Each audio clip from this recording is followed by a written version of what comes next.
तो हेलो दोस्तों, my self Prerak Tripathi और welcome to my channel medico motivator. आज हम इस लेक्चर में बात करने जा रहे हैं नए चैप्टर के लिए, जो है वर्क एनर्जी पावर। ठीक है, तो इस चैप्टर का नाम है वर्क एनर्जी पावर। ठीक है, तो इसमें क्या है, हम लोग वर्क एनर्जी और पावर के बारे में बात करेंगे। तो सबसे पहले इसमें इम्पॉर्टेंट एक टॉपिक आता है स्केलर प्रोडक्ट। ठीक है, अब ये क्या होता है? स्केलर प्रोडक्ट रहता है या फिर इसको हम लोग कहते हैं डॉट प्रोडक्ट। ठीक, ये एक टाइप का वेक्टर मल्टीप्लिकेशन है, जिसमें दो वेक्टर क्वांटिटी का जब हम लोग मल्टीप्लिकेशन करेंगे तो जो फाइनली रिजल्टेंट जो प्रॉपर्टी बनेगी वो स्केलर बनेगी। मतलब फिजिकल क्वांटिटी जो निकलेगा मैं स्केलर निकलेगी। वर्क एनर्जी पावर में हमारा इसी वाले प्रोडक्ट का काम पड़ेगा। ठीक है, तो अब मैं सिखाता हूँ ये करते कैसे हैं। तो इट्स लाइक अगर हमारा ए वेक्टर दे रखा हो ए एक्स आई कैप प्लस ए वाई जे कैप, और बी वेक्टर हमें दिए रखा हो बी एक्स आई कैप प्लस बी वाई जे कैप।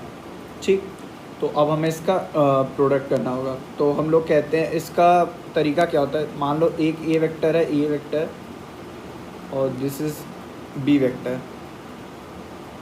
ठीक, तो ये जो प्रोडक्ट कहता है कि जो हमारा ए वेक्टर और बी वेक्टर का जो जो हमें इसके लिए करना पड़ता है कि बी का जो हमारा कंपोनेंट अलोंग ए वेक्टर है, ठीक है, वो हम लोग फिजिकल क्वांटिटी लिख लेते हैं। ठीक है, और एक कंपोनेंट ये इधर बी साइन थीटा जा रहा होगा, एक हमारा आ रहा होगा बी कॉस थीटा। ठीक, तो हम लोग डिफ़ाइन करते हैं कि जो A vector dot B vector है, इसकी वैल्यू होती है mod of A mod of B into cos theta. ठीक है, मतलब जो भी इनके बीच का एंगल है वो निकालना होगा। ठीक है, तो ऐसे ही हम लोग बी का जो कंपोनेंट ए के अलॉन्ग है उसको ही हम लोग प्रोडक्ट में इंक्लूड करते हैं। तो मतलब हम लोग इसको शॉर्ट में लिख सकते हैं ए बी कॉस थीटा। ठीक है, तो इसकी कुछ प्रॉपर्टीज़ रहती हैं।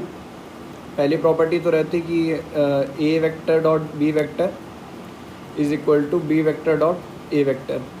ठीक है, क्योंकि यहाँ पे अगर हम लोग एंगल 180 से भी अगर करते दोनों का एंगल से, मतलब जो भी हमारा है इसको अगर हम इसके अलॉन्ग कर लेंगे तो हम लोग लिखेंगे ए कॉस थीटा, तो उसको भी प्रोडक्ट करेंगे और यहाँ पे कोई डायरेक्शन का हमारा नौटंकी पड़ेगी नहीं कोई भी, तो ये हमारा सेम पड़ता है।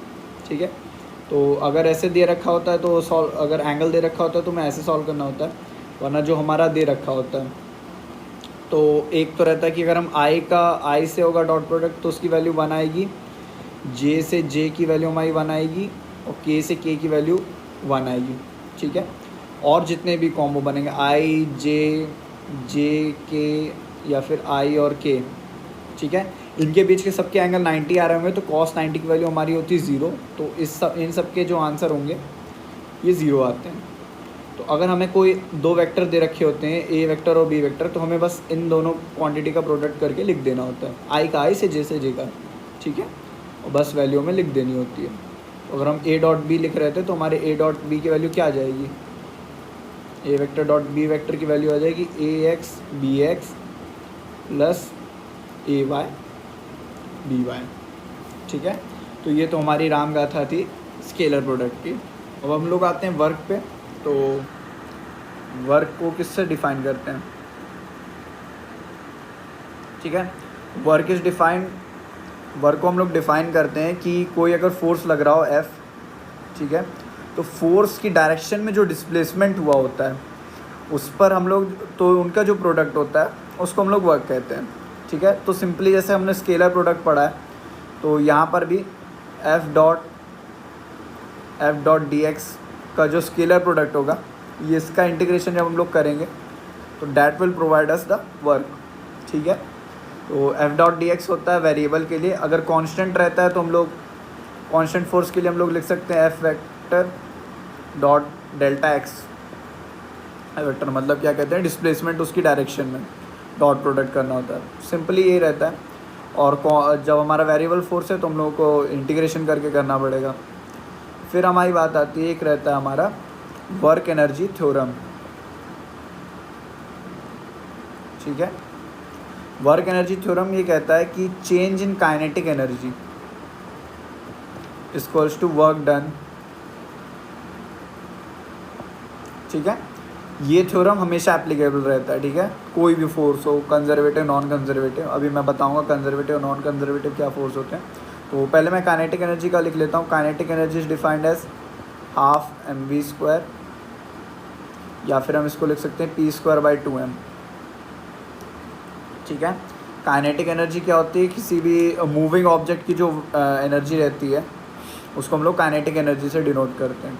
ठीक, तो जो हमारा क्या कहते हैं ये रहता है वर्क एनर्जी थ्योरम, इसको हम लोग प्रूव कर सकते हैं। अगर जैसे मान लो कांस्टेंट एक्सेलरेशन होगा यानी कांस्टेंट फोर्स होगा, तो v² = u² + 2as था। ठीक है, अब हम लोग क्या करेंगे यहाँ पे u² ये है, तो हम लोग दोनों साइड में ½ m से मल्टीप्लाई करेंगे, ½ m और यहाँ पे ½ m। ठीक है, यहाँ 2 को 2 कट जाएगा, m हो जाएगा फोर्स और ये हो जाएगा वो, तो ½ mv² - ½ mu² बराबर हो जाएगा F.S। ठीक है, तो ये हम लोगों का प्रूफ हो जाएगा वर्क एनर्जी थ्योरम। ऐसे जब हम लोग वेरिएबल फोर्स रहेगा तो उसके लिए हमें क्या करना होगा, सिर्फ इसमें डेरिवेटिव फॉर्म में इसको लिखना पड़ेगा। ठीक है, तो जब हम लोग एक तो ये पढ़ लेते हैं, इसके बाद हम लोग को बताना होता है, हम लोग डिफरेंस लिख सकते हैं कंजर्वेटिव और नॉन कंजर्वेटिव फोर्सेस में। ठीक है, ये जब हम लोग जान लेंगे तभी हम लोग पोटेंशियल एनर्जी को अच्छे से डिफाइन कर पाएंगे। तो कंजर्वेटिव फोर्स जो रहते हैं वो पाथ इंडिपेंडेंट होते हैं, और जो नॉन कंजर्वेटिव होते हैं पाथ डिपेंडेंट होते हैं। ठीक है, इसमें जो वर्क डन होता है कंजर्वेटिव में ये रिवर्सिबल रहता है, इसमें रिवर्सिबल होगा। इसमें एक क्लोज्ड पाथ में जब हम लोग इनिशियल और फाइनल वापस आ जाते हैं तो वर्क डन हमारा 0 होता है, और यहाँ पे वर्क डन 0 नहीं होता है। एग्जाम्पल अगर हम लेना चाहें तो ले सकते हैं बड़े इजी से। अगर इलेक्ट्रिक फील्ड मान लेता हूँ मैं। ठीक है, इलेक्ट्रिक लिख रहा हूँ, मैग्नेटिक नहीं लिख रहा हूँ, याद रखना। इलेक्ट्रिक फील्ड या फिर हम लोग ग्रेविटेशन फील्ड ले देते हैं। ठीक है, तो उस केस में क्या वर्क डन 0 होता है। लेकिन अगर हम लोग फ्रिक्शन मान लेंगे, ठीक है, तो ये पार्ट डिपेंडेंट हो जाएगा, देखा जाएगा कि कितना मतलब फ्रिक्शन लग रहा था कितने रास्ते में। तो यहाँ जब हम लोग घूम के आते हैं तो यहाँ पे लॉस होता है काइनेटिक एनर्जी का, तो हम लोगों का वर्क डन यहाँ पे 0 नहीं होता है। अब हम लोग बात करने जा रहे हैं कंजर्वेटिव फोर्स के बारे में। तो कंजर्वेटिव फोर्स के बारे में हमने बात कर ली है, अब हम लोग बात करने जाएंगे पोटेंशियल एनर्जी के लिए। ठीक है, इसके लिए हम लोग एक सिंपल सा एग्जांपल ले लेते हैं। ये एक रिजिड सपोर्ट है, इस पर एक स्प्रिंग लगी हुई है। ठीक है, और इस पर एक मास लगा हुआ है m। ठीक है, इसको हम लोग बहुत धीमे एक्सटर्नल फोर्स से, बहुत ही धीमे एक्सटर्नल फोर्सेस को खींच रहे हैं। जब हम इसको खींचेंगे तो ये एक्सपैंड करेगी हमारी स्प्रिंग, और हम लोग रखा है कि जब इसको खींच रहे होंगे तो एक इलास्टिक जिस पे स्प्रिंग फोर्स लग रहा होगा, इसको हम लोग F रिवर्सिबल लिख देते हैं। ठीक है, ये लग रहा होगा, ये इसके अगेंस्ट लग रहा होगा। तो हमने जब ऐसा रखा है कि जब F एक्सटर्नल है वो जस्ट इससे थोड़ा सा बड़ा हो और यहाँ पे काइनेटिक एनर्जी बिल्कुल भी प्रोड्यूस नहीं हो रही होगी, तब हम लोग जब इसका एक्सपेंशन देखेंगे, ठीक है, तो ये थोड़ी सी स्प्रिंग बड़ी हो गई होगी। ठीक है, और x डिस्टेंस आगे आ चुकी है, अब यहाँ पे मास लगा हुआ है और अभी भी F एक्सटर्नल लगा हुआ है इस पर। ठीक है, तो इस केस में क्या रहता है कि जब हम लोग ने धीरे धीरे इस पर की है तो एक रिवर्सिबल फोर्स यानी F कंजर्वेटिव जो था पीछे लग रहा था, एक्सटर्नल हमारा आगे लग रहा था, और इसमें अभी काइनेटिक एनर्जी पूरे सिस्टम की 0 है। तो इसके लिए हम लोग डिफ़ाइन करते हैं पोटेंशियल एनर्जी की जब हम लोग यहाँ पे छोड़ेंगे इसको, तो यहाँ पे जो रिवर्सिबल स्प्रिंग फोर्स है वो इसको खींचेगा और इसको क्या कहते हैं एनर्जी प्रोवाइड करेगा। तो जो एनर्जी स्टोर हो जाती है कंजर्वेटिव फोर्स के एक्शन से, क्योंकि यहाँ पे कंजर्वेटिव फोर्स क्या है, स्प्रिंग फोर्स है, ये कंजर्वेटिव फोर्स है, इसके एक्शन से जो एनर्जी स्टोर हो रही है उसको हम लोग पोटेंशियल एनर्जी बोलते हैं। तो पोटेंशियल एनर्जी होता है U। ठीक है, इसको हम लोग डिफाइन करते हैं -F conservative into D x, ठीक है। और जब हम लोगों को फोर्स लिखना होता है, कंजर्वेटिव फोर्स लिखना होता है क्या चल रहा है, तो उसकी वैल्यू हम लोग लिखते हैं del U by del X, ठीक। ये पार्शियल डिफरेंशिएशन रहता है, क्योंकि हम लोग वर्क एनर्जी पावर में हम लोगों ने ये पाया था कि अगर कोई जो हम लोग क्या करते हैं, डॉट प्रोडक्ट करते हैं, तो जो डॉट प्रोडक्ट करने के बाद जो अगर हमको वापस डिफरेंशिएशन करके क्वांटिटी लानी है, वो भी क्या कहते हैं, अगर हमें स्केलर क्वांटिटी से वापस वेक्टर क्वांटिटी लानी है, तो देखा गया है कि एक्स की डायरेक्शन, वाई की डायरेक्शन और जेड की जो डायरेक्शन है, ये तीनों एक दूसरे से कोइंसाइड नहीं कर रही होती हैं और दूसरों को अफेक्ट नहीं कर रही होती हैं। इसलिए हम लोग यहाँ पे पार्शियल डिफरेंशिएशन करते हैं, del X del U by del X. मतलब ऐसा रहता है कि अगर हमें पता लग जाए कि इट्स लाइक अगर हम बता दें कि डिपेंड कर रहा होगा आई जे और के पे, ठीक है, और हम लोगों को इसका डिफरेंशिएशन करना है डी बाई डी एक्स, तो हम केवल आई वाली क्वांटिटी देखेंगे, इन क्वांटिटी को इग्नोर कर देंगे क्योंकि ये हमारे उस पर नहीं पड़ रही होंगी। तो ये होता है पार्शियल डिफरेंशिएशन। और जो हम लोगों का आता है एफ एक्सटर्नल का जो कंजर्वेटिव रहता है उसके अगेंस्ट काम करने से होता है, ठीक है। तो यहीं पे हम लोग डिराइव कर लेते हैं जो हमारा फोर्स रहता है के, जो हमारा एफ एक्सटर्नल की वैल्यू हमने जस्ट ज़्यादा रखी है, एफ कंजर्वेटिव की हम लोग लिखते हैं वैल्यू माइनस के एक्स लिख सकते हैं, ठीक है। और जो हम लोग का डिस्प्लेसमेंट है उसको हम लोग एक्स लिख सकते हैं, ठीक है। तो अगर हम लोग डी यू की इक्वेशन लिखना चाहेंगे तो डी यू की क्या हो जाएगी, माइनस के एक्स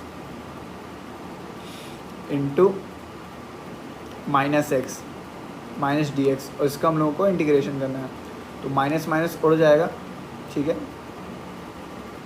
यहाँ हमने माइनस पहले से लिख दिया, तो हमें कॉस 180 की वैल्यू नहीं लिखनी पड़ेगी। अगर लेकिन हम लोग लिखते तो कॉस 180 से माइनस आ रहा होता, तो हम लोग यू की वैल्यू लिख सकते हैं इंटीग्रेट करके हाफ के एक्स स्क्वायर, ठीक है।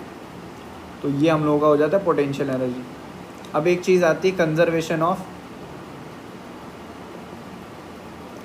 Mechanical energy. ये कहती है अगर सारे फोर्सेस, अगर ऑल फोर्सेस कंजर्वेटिव हैं किसी सिस्टम पे, तो उसकी मैकेनिकल एनर्जी कंजर्व रहती है। मैकेनिकल एनर्जी रहती है potential energy plus kinetic energy. तो उसके प्रूफ्स रहते हैं, इट्स लाइक अगर हम लोग ऊपर से बॉल गिराते हैं और एक ग्राउंड पर पहुँचती है, तो एक इसका ये प्रूफ रहता है, और एक वही स्प्रिंग ब्लॉक सिस्टम रहता है, इसका भी प्रूफ रहता है, ठीक है।